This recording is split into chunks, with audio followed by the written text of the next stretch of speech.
Hello and welcome back to our next session, in which it is my great pleasure to introduce Professor Penny Jane Burke as our keynote speaker today. Thank you so much for joining us, Penny. Professor Penny Jane Burke is a UNESCO Chair in Equity, Social Justice and Higher Education and the Director of the Centre of Excellence for Equity in Higher Education at the University of Newcastle. Professor Burke is committed to mobilising higher education as a means of achieving greater social justice and equity. Her innovative development of praxis-based pedagogical, ethically orientated methodologies, contribution to the Australian Government's Higher Education Panel and a range of publications make her a passionate expert in all things education and equity. We're really thrilled that you're joining us today and really looking forward to your presentation on a new multidimensional framework for transformative equity practice. Thank you, Penny. Thank you so much, Nicola. And it's a real honor to be invited back to speak at this year's symposium and to be part of ongoing conversations about the perplexing and challenging problem of creating equitable higher education, and perhaps even more importantly, generating higher education for equity. I'm speaking to you from Awabako land and paying my deepest respects to elders past, present, and emerging. It is impossible to consider developing higher education for equity without acknowledging the colonial histories embedded in educational systems and ensuring that new systems foreground the thousands of years of knowledge, wisdom, and values of Aboriginal and Torres Strait Islander communities. Can we please go to the next slide and then to the next slide? Thank you very much. So, indeed, to create the possibilities and conditions for equity, we need to draw on decades of rich bodies of knowledge that deepen understanding of how intersecting forces of inequality are formed and reproduced in and through institutional systems and practices. This means sustaining, valuing, and embedding the important expertise established over years of dedicated equity research and equity practice. Rather than locating this at the peripheries of universities, what if we drew on this body of knowledge and expertise to embed equity understanding across our institutions? What if we cooperated across the domains of equity research and practice expertise, the knowledge and insights of historically marginalized student and community partners, and academic and professional knowledge to generate what I call communities of praxis with the aim to co-create equitable and inclusive systems and structures rooted in social justice frameworks? Next slide, please. To begin our thinking together today, then, let's ask some fundamental questions about taken for granted assumptions about what and who higher education is for. Let's activate our collective imagination through the act of critical questioning. What is the purpose of higher education? Who participates and on what terms? What kind of world and future do we want to nurture? How might we mobilize higher education for equity and social justice? The collective act of critical questioning challenges the status quo and activates our capacity to imagine new possibilities. It provokes visionary thinking. It unsettles the dominant certainties that characterize the forces of injustice that are entrenched in our imaginaries of what is possible. It asks us how might we do higher education differently and equitably. It helps us make rich and textured connections to better understand ourselves as situated in and with the world and as continuously formed in relation to others, including those who have been historically excluded from projects of higher education development.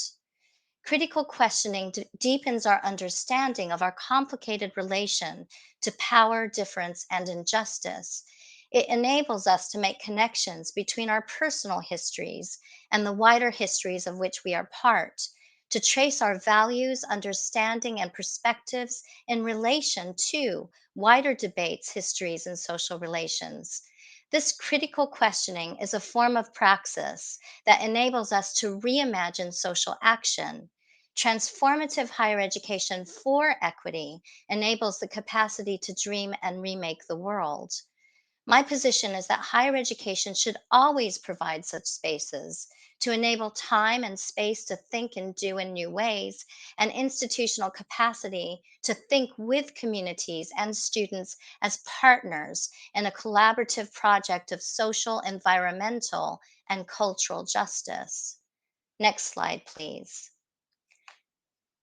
UNESCO argues that the urgencies of our time are a matter for higher education, including climate change, environmental degradation, growing and gross inequalities, increasing conflict, violence, and social division, and the undermining of democratic principles and processes. Higher education is not outside of these complex geopolitical dynamics. These dynamics impact all dimensions of higher education. Equity is not a separate issue, but is part of the social fabric in which we create the conditions for our collective sustainability, flourishing, and well being. I urge us then to broaden the scope of our imaginaries around what and who higher education is for, to broaden the scope of our thinking and doing, to challenge systems of exclusion, to ensure the parity of participation of communities regularly excluded from generating strategies for higher education development. Equity and the way we imagine it is at the heart of this, broadening the scope of our vision and contributing to long term and sustainable change requires transformative equity praxis. Next slide, please. Praxis enables critical hope, not in an overly idealistic or naive way, but hope that transformation is possible through praxis, that is, collective and critical thinking and action. Praxis refuses the position that there is no alternative to the current systems and practices. It rejects the regimes of truth that benefit only a small group of people, their values, their interests, their perspectives. Praxis refuses the regime of truth that higher education and its purpose is determined by narrow, market oriented, commercialized, industry centric, and corporate goals. I think that most of us here would agree that it is pretty disheartening to imagine that there is no alternative within an institution that is fundamentally about critical thinking, revisioning, ongoing meaning making, innovation, and contributing to the social good, and enabling a collective questioning of what that means in light of different and competing perspectives, values, experiences, histories, and interests. However, it is imperative to recognize that higher education institutions are also differentially and unequally situated and subjected to local, national, global, and political forces, pressures, and contexts. If higher education is to realize its commitment to equity and social justice and contribute to addressing the urgent issues of our times, it requires policy, funding, and governance structures that enable this to be possible. To be explicit, this includes a national comprehensive funding system and vision for higher education that enables differently situated universities to approach equity and social justice with integrity and to exercise an ethics of care and reciprocity in their work with community and student partners. And this requires space, time, and resources.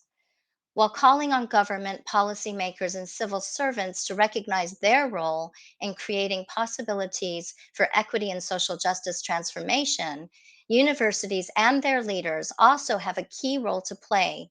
And those with the power to influence change and to make key decisions must do everything in their power to create the conditions for equity and for our sustainable futures.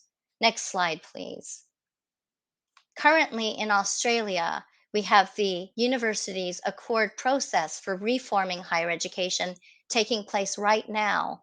Although this process is complex, in which many agendas, interests, and positions are in contestation, We might consider this to be a perfect opportunity to seriously contemplate the UNESCO call for, and I quote UNESCO here, higher education institutions and their stakeholders to systematically rethink their role in society and their key missions and reflect on how they can serve as catalysts for a rapid, urgently needed, and fair transition towards sustainability.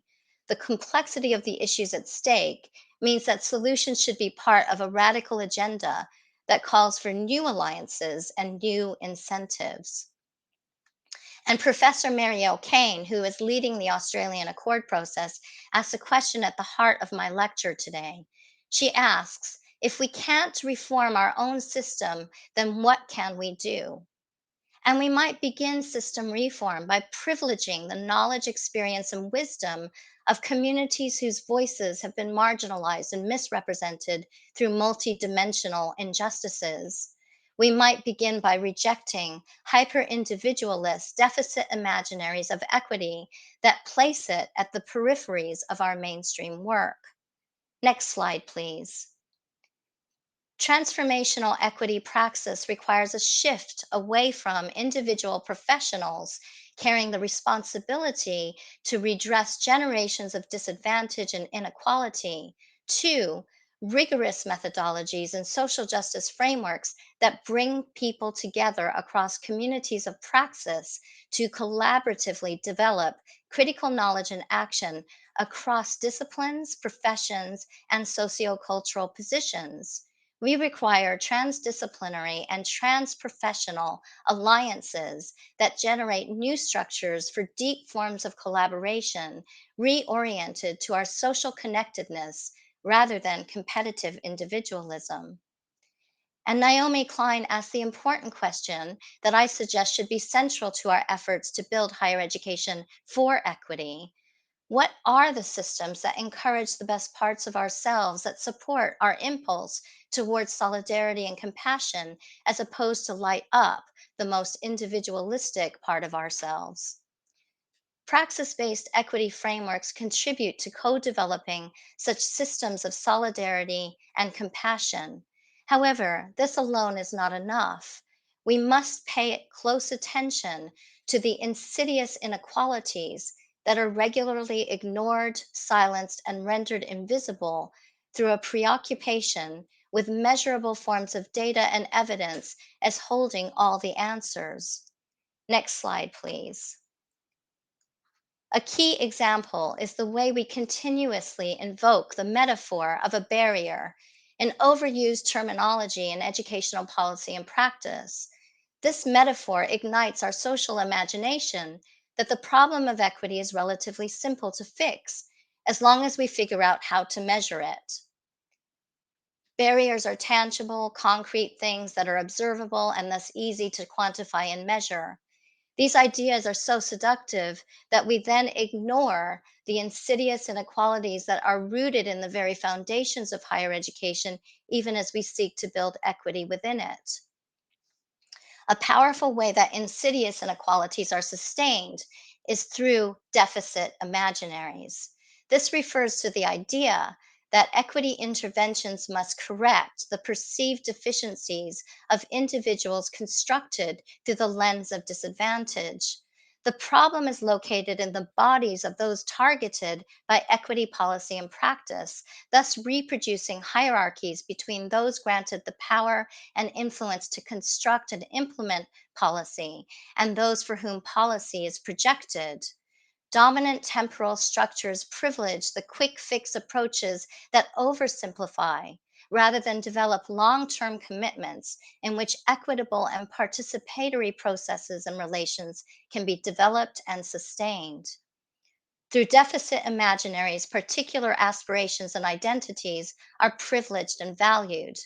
There's sometimes a slippage into a quasi medical discourse that sets out to provide treatment to those with perceived impoverished aspirations and identities, while ignoring the gendered, class, and racialized implications of who is seen to know and who is seen to lack. This is reflected in evaluation methodologies that foreground random controlled trials to measure the impact of the treatment provided or withheld, or evaluation committed to figure out what works while ignoring the systems of inequality and injustice that produce the very conditions for intergenerational disadvantage.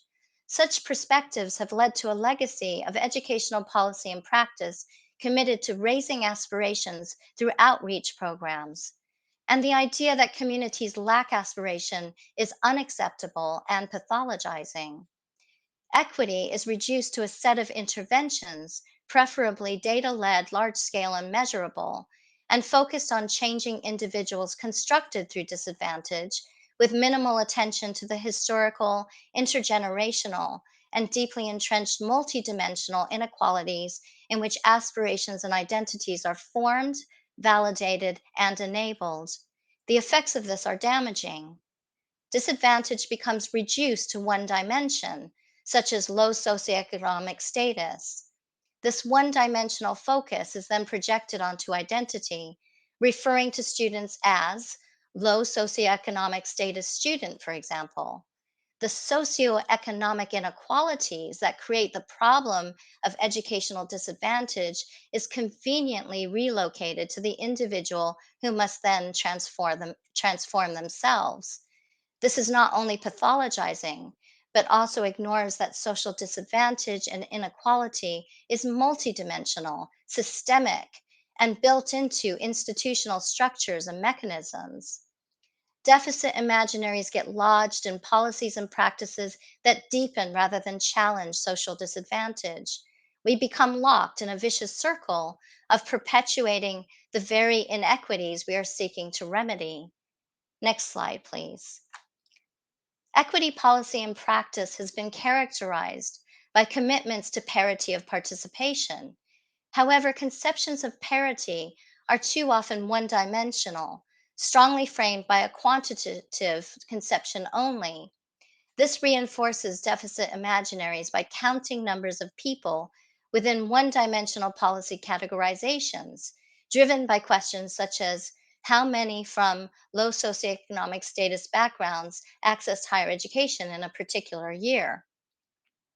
The categorization of low socioeconomic status takes further hold in our imaginaries, and we are convinced that the problem lies in raising the aspirations or resilience of people identified within the rigid and homogenizing categorization of low socioeconomic status.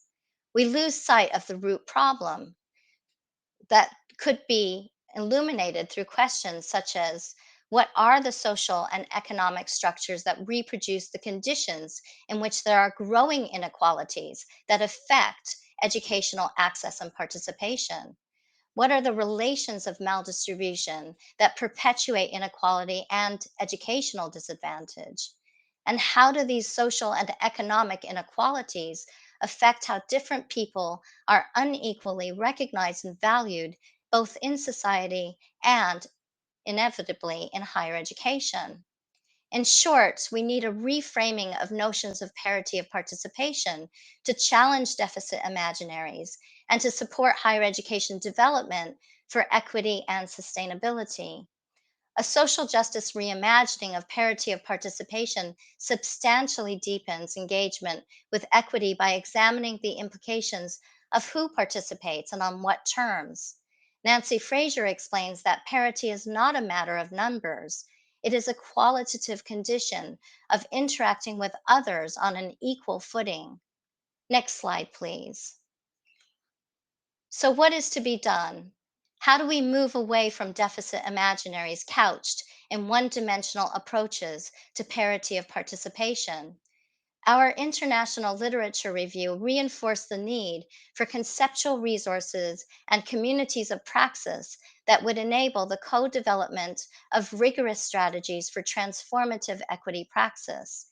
In our companion document, we introduce a multidimensional framework consisting of 5 interrelated principles, which together offer a set of decision making tools. Next slide, please. These include redistributive equity, which seeks to redress the social and economic inequalities prevailing in society that undermine higher education access and participation. Students must have access to the quality resources and opportunities needed to participate fully in higher education. Recognitive equity challenges the inequitable cultural value order that leads to status subordination through deficit imaginaries. It calls for critical acts of solidarity with underrepresented students that build a sense of belonging, inclusion, and being heard. This means moving beyond tokenistic celebrations of diversity to recognize the knowledge, experiences, and identities that students bring, which both enrich and transform local, institutional, and sector wide university communities. Representative equity builds further on recognition. It develops programs collaboratively with students and communities as peers rather than as recipients. It demands meaningful, rigorous, and ethically oriented co design and co development with those who have been denied a voice in the development of higher education for equity. The principle of human flourishing and well being demands a broader conception of higher education beyond market oriented notions and towards its contribution to generating collective, equitable, sustainable futures. It recognizes the commitments of students who see higher education not only as a pathway for their future well being, but also for the future well being of others. Methodological rigor avoids collapsing research evaluation and programmatic development into instrumentalized methods and considers the ethics of what we do and how we do it. It emphasizes participatory research evaluation and programmatic development with a deep commitment to ethical reflexivity in processes of knowledge and policy formation. It breaks the temporal structures that accelerate the pace with a focus on productivity and quick fixes, and instead values the time required to do equity carefully, collaboratively, sustainably, and ethically. This participatory multidimensional social justice reframing shifts from deficit imaginaries, in which an individual equity leader carries the entire institutional responsibility to redress generations of disadvantage, which is neither sustainable nor feasible, to approaches that bring people together in solidarity and critical reflection and action through communities of praxis. Next slide, please. Research evaluation and programs within the Center of Excellence for Equity in Higher Education, or CEHE for short, are underpinned by this multidimensional framework for equity. We work to build what we call constellations of impact through developing and sustaining communities of praxis. Communities of praxis are distinct from communities of practice, so that a questioning stance enables otherwise hidden inequalities and power relations to be brought to the surface and redressed through collaborative effort.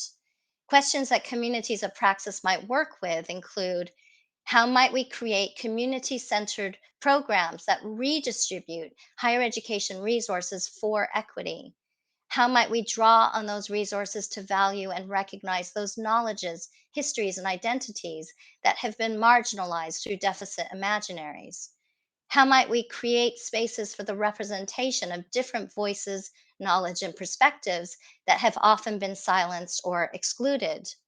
And how might we reframe equity and social justice to recognize the lived and emotional experiences of multidimensional inequalities?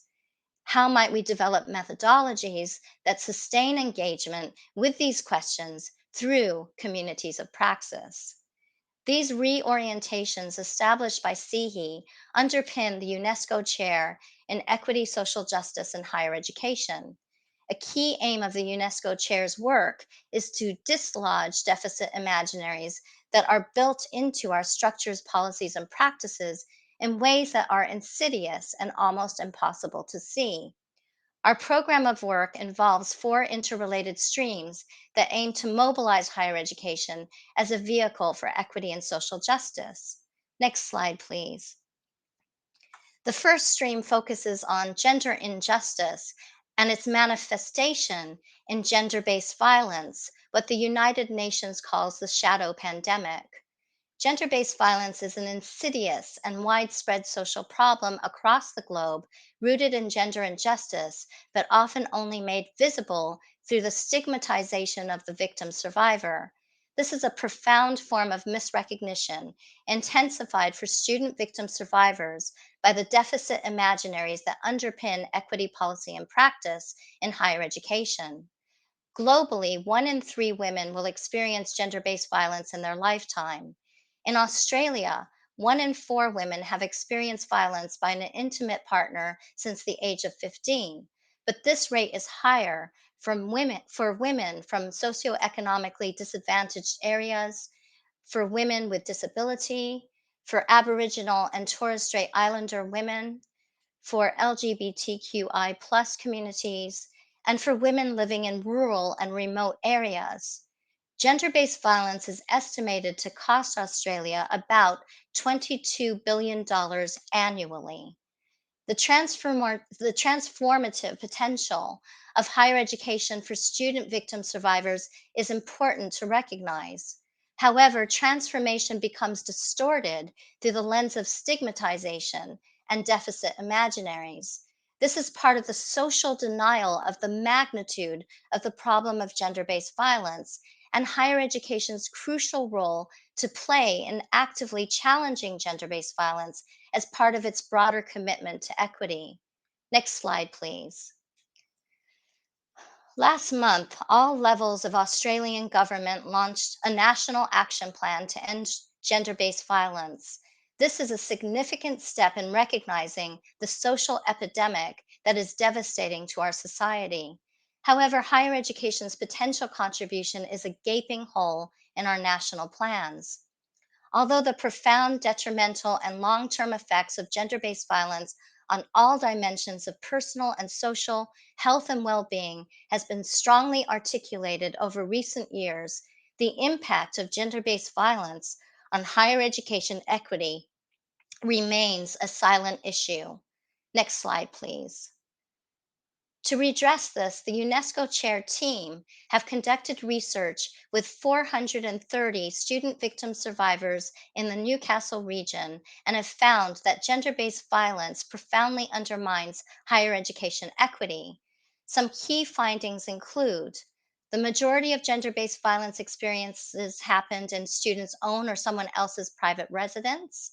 On average, students first experience gender based violence at age 13. Student victim survivors see university as a vehicle to create change and to make a difference to their families and their communities. Many student victim survivors aspire to use their university education to help other victim survivors. Student victim survivors strongly identify as university students, but do not have a strong sense of belonging at university. Next slide, please. To date, 48 student victim survivors have participated in in-depth interviews. A key finding is the value that they place on the project itself, which for many of them was the first time their experience and insight was acknowledged by the university. They viewed their participation as a way to help make a difference. One student explained, for example, when I saw this study was happening, I was like, yes, interview me. Change needs to happen. I just really want to be part of making that happen. Next slide, please. The students pointed to the power of higher education to challenge gender based violence by raising awareness, by providing education and professional learning, through building capacity and developing new forms of expertise, and by taking an explicit stance against all forms of injustice, including gender based violence. Next slide, please. The students' accounts reveal the insidious trauma that they experience. Bertram and Crowley describe insidious trauma as the effects of gender injustice that are not always overtly threatening to physical well being, but that do violence to the soul and spirit. Insidious trauma was exacerbated by the misrepresentation of experiences of gender based violence as simply extraordinary one off events, despite its social prevalence in the region and across the world. I have spoken for over 2 decades about the ways misrecognition manifests in the internalization of shame. This research found that feelings of shame are particularly profound for student victim survivors. So one student says, for example, "Why am I studying this degree? Like, why? How could I be of use to anyone?" Another student explains, "The after effects of abuse lowered my self confidence and esteem so that I felt I did not deserve a better life." And another student said, "My ex said I was too stupid and too dumb to go to uni. I believed him for a long time. I was lucky I had some friends who encouraged me to try Open Foundation, which is the enabling program at the University of Newcastle." Next slide, please. The blind spot that gender-based violence matters in developing higher education for equity makes it incredibly difficult for students to articulate what they are going through. One student explains that gender-based violence is a really undisclosed part of people's lives that is so unfortunate that can have the greatest impact that somebody could ever imagine. And so many will be suffering in silence. And trying to figure out a strategy and services that can assist is absolutely paramount. Through the collaboration taking place under the UNESCO chair, which includes research, evaluation, new programs, student advocacy, and interagency collaboration, we are producing critical knowledge and action to mobilize higher education in its capacity to contribute to gender justice and higher education equity and challenge gender based violence. A key role is providing a platform for students to articulate their knowledge and insights to create collective action for social change.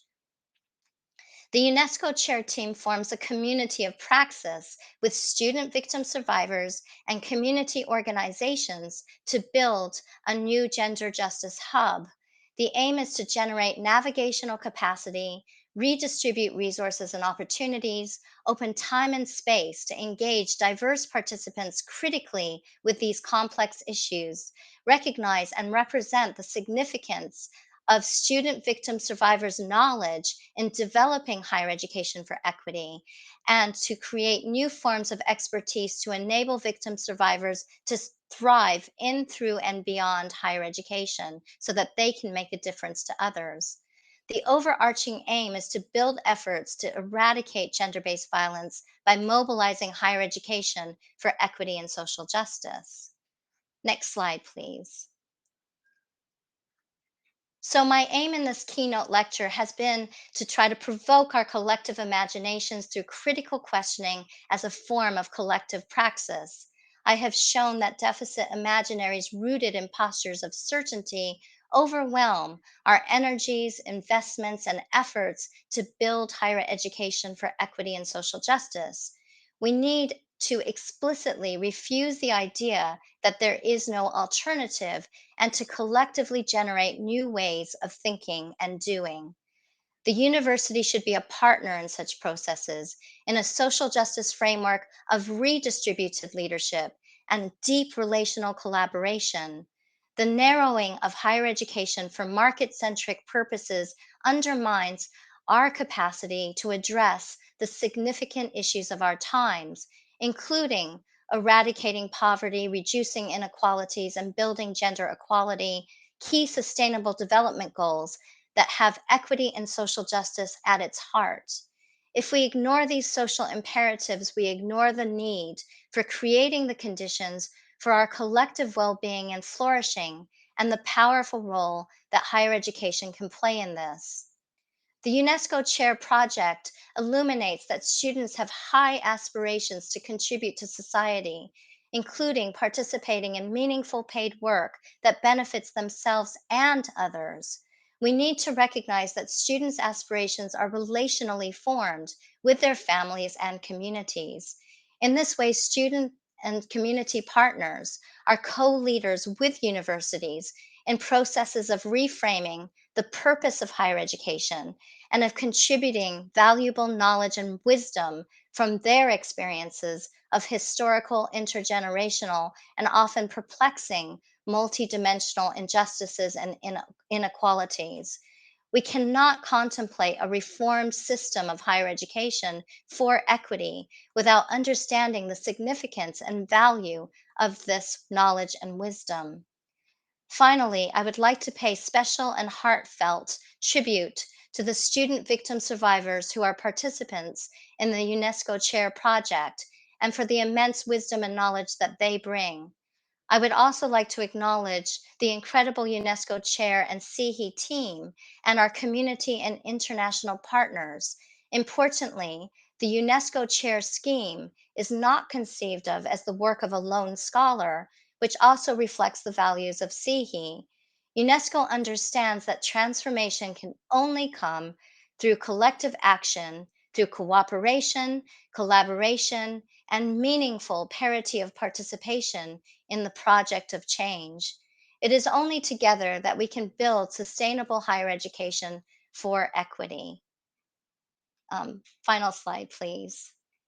Thank you so much for listening, and I look forward to further conversations with you about these challenging questions and also exciting opportunities for us to work together around our mutual commitment to building equitable higher education.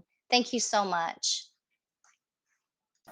Thank you so much, Penny, for, well, as always, a really thought-provoking, challenging, and deeply meaningful presentation. So I can't thank you enough for your time and for all of that amazing information that you've presented with us today. We do have the opportunity and some time for some questions. So we might just have a look, and I think one of the first questions in the chat was, do you have any advice for current communities of practice who might like to explore a praxis approach? Oh, definitely, I do. Well, I mean, I think first of all, communities of practice are so vital and so important. So it's not to kind of undermine the principle around communities of practice, because these are where I suppose our shared knowledges and identities are formed, our sense of belonging, and so on. But I think part of the problem of communities of practice is sometimes they can reinforce our taken for granted assumptions, and there's not a lot of space then to interrogate the values and the perspectives, the shared identities and values that are reproduced through our communities of practice. So, um, by talking about communities of praxis, what I'm really encouraging people to think about is how can they use those spaces that already exist, maybe also expand them to think about who isn't involved, who kind of needs to be part of the conversation, and to create the opportunities and I guess the spaces, and through that, the time that often doesn't exist, to be able to engage in some of the kinds of critical questioning that I have tried to provoke. But of course, there are other questions that will be more specific and more intentional in terms of the intentions of the actual community of practice, moving towards the community of praxis. So I think, as I said, what we really need are, we need time and space. And often in the pressurized context of the contemporary university, we know all too well that we're struggling to find time and space to do this work that we're so passionately committed to. And I know that there's so much effort and expertise from everybody who is joining us today. So how do we create these spaces, these collective spaces, to do that work together, but also through a questioning stance? And that's really my invitation. So I suppose working together to identify some questions, perhaps that can be a useful start. Even questions like, who are we and who's not here and why? I think that's a good starting point. Yeah, absolutely. And you mentioned time there, which, as you've said, we're also time poor, it seems. How do we start to change or prioritize, or how do we attempt to do that? It just seems so difficult to carve out time and space for this. It is, I think it really is a challenge. And I don't want to pretend it's not a challenge and say, oh, everything's going to be fine if we just give the time to do it. Because I think one of the problems is that we are deeply, as a sector in Australia, deeply committed to equity and building equity. And as I said, there's now decades of expertise in the country around that we have to build from, which is amazing. Um, but we are terribly constrained by the current ways that there's different kind of competing and contradictory priorities at play. So for example, if we take excellence as one of them, there's a lot of pressure on many academic staff to conform to a particular view of excellence that is in perhaps contradiction with equity, which is quite worrying. And also the kinds of assumptions underpinning excellence. We often slip into discourses like the the best and the brightest. The best and the brightest implies that there's something else. This is, something that Jenny Williams talked about years ago as being polarizing discourses. That even if we don't mention the opposite, just naming that discourse then implies the opposite. But I guess the question is, if we're going to be really serious about equity and excellence, how do we understand excellence from an equity perspective? What how can we see anything as excellent if it's inequitable? I would really be worried to claim that anything is excellent if it is inequitable. So I guess that's a starting point. And also, coming back to our communities of praxis, then to really interrogate some of these discourses that are so deeply embedded. Sometimes just, I mean, we all need to keep um, thinking about these things. So even when you are very immersed in this equity space, you still need the time and space to be thinking about these things.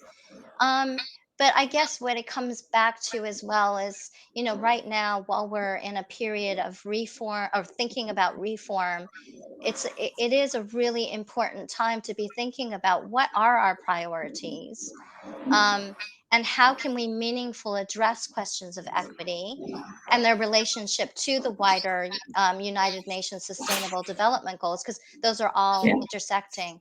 It does take resources, and institutions have to provide those resources to support staff and students to engage, but so does government and the policy frameworks that exist, the ways in which we govern higher education to enable those resources to be available as well. So, it's a very complex uh, timescape, I would say, to think about how we think about time, how we structure time, and what we actually prioritize as our mainstream work.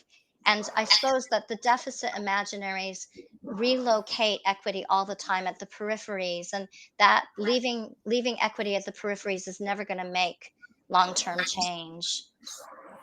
Yeah, that's very eloquent. Thank you, Penny. Leading on from that, you mentioned there, as part of your role, and you've just mentioned there, dislodging deficit imaginaries. Where do we start? Sitting at our own institutions, how do we start this? Well, I think, again, I'm going to now go back to what I was saying. So I don't want people to misunderstand me and to misunderstand what I was saying about evidence, because of course evidence is really important, and creating measurable forms of evidence is also important. But we have to understand that often when we do that, we reproduce some of the assumptions within that measurable set of evidence. So that's one space that we need to then interrogate. So if we're trying to measure resilience, then our starting point is that resilience is the main problem. So that's, I think, one really important thing. But the other is, what are the methodologies that we're prioritizing and privileging? And I think we often fall into a really overly simplistic idea that we need quantitative, statistical data, but we also need stories. I think stories themselves are wonderful, but they don't do enough to be able to interrogate the underlying root causes of systemic inequality. So at the same time, we always need to be pursuing questions that reveal our own complicity in reproducing some of the systemic inequalities because we can't see them. That's why I think working alongside communities and students who have been historically underrepresented from being able to form knowledge and meaning making is so vital, because if we continue to do that on their behalf, that's a form of misrepresentation. They can't be passive recipients in these processes, they have to be actively involved. But also, we have expertise to bring to that process, and that should not be disregarded either. So, that's what I mean by praxis. It's bringing these different dimensions together so that we can make sense of these complexities. And in fact, that ties very nicely to another question we have in the chat that says, for those of us new to equity in education space, how can we learn more and engage our friends and family in a way that doesn't overwhelm? Yeah, again, such a great question. It And is, yeah. I think in CEHI, we're constantly challenged to think about this. We're trying to create sort of accessible resources for people to engage. I think, within our communities of praxis as well, we might read together, or, just to make the space to deepen our understanding, which is a good way to start. But also, seeking out some of those more accessible resources that might be available. So, for example, in the International Literature Review, we developed a companion document to make that more digestible, because it's a big document. We wanted to make it more digestible, to be able to engage a broader group of people. So I think, being able to engage with some of these questions together, and to have conversations, in terms of our families and communities. How can we open up the spaces to create um, possibilities for people to articulate deeply um, troubling experiences that get closed down because they haven't been able to articulate that from their own standpoint or their own perspective. So I think starting to do that. But yes, it's challenging. This is why it's a long-term process.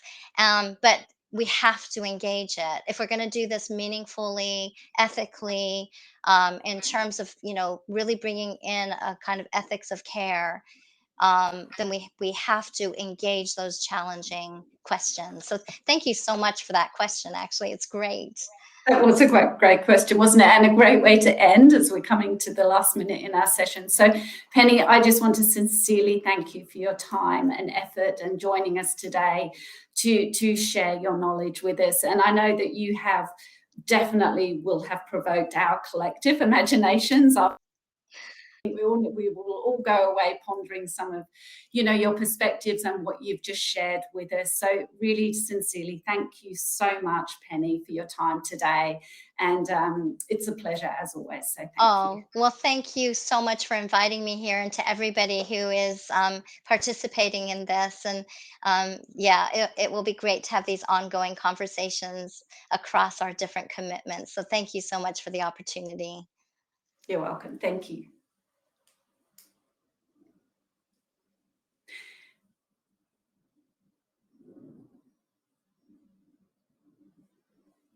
So thank you, everyone. I'm sure you will have got a lot out of that session, as I certainly did. So right now we're going to take a short lunch break, and we'll see you back at 1 o'clock for our first parallel session. So in our first parallel session, from 1 o'clock to 1:45, we've got 3 presentations to choose from. There's Kennedy Affair presenting on the collaboration for communities in the Pacifica environment. Targeted programs. We've got Paul Kidson discussing knowing the playing field and academic understanding of schools and the impact on access and success. And we've got university students, Zane, Bella and Kristen, discussing university from a student perspective in a presentation called Being and Doing. And then in our second parallel session from 1:45 p.m. to 2:30, we've got 2 parallel sessions for you to choose from. We've got Sonal Singh, who is Executive Manager in the Centre of Social Justice and Inclusion, and will present on UTS's Social Impact Framework and Financial Inclusion Action Plan, as well as Chris Ronan, Chief Executive Officer of Country University Centre Australia, presenting on community-led higher education, how to widen participation in regional Australia. So thank you very much, and see you all at 1 p.m.